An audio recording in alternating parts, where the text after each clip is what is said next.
Hey guys, welcome back to the channel. Today I got a Craftsman lawnmower with a Honda motor on it, and I was just going to do a basic tune-up on it, and I could not get it to start. So I want to share with you what I found, and that way if this is happening to you, you know where to look. Before I jump into this video, I hope you consider subscribing, give the video a like, and leave any comments down below.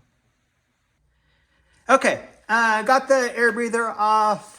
We're just going to try to start it and see what it does.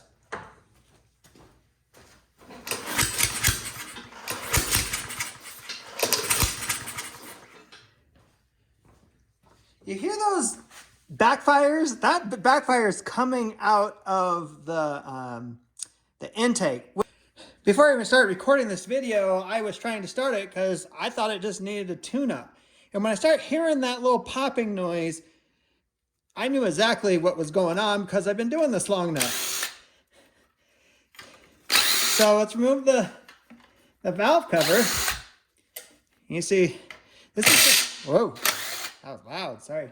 This is gonna come off really easy because I've already pried it off. But this is the top of the engine. I see the belt here, little cam, and then here's your exhaust valve, and here's your intake. There should not be this much movement. And actually the intake valve is stuck open.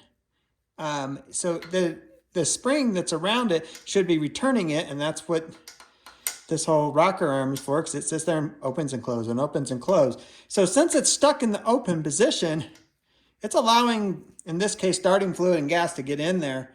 But since it's not closing, it's never going to make compression, and it's never going to exhaust out. So that's why we actually hear the gas igniting and then exhausting through the carburetor, because this is just stuck open. And I guess the fact that it's even igniting is it's kind of igniting. Hope that helped you out. So if you hear that little popping noise, you know where to start looking.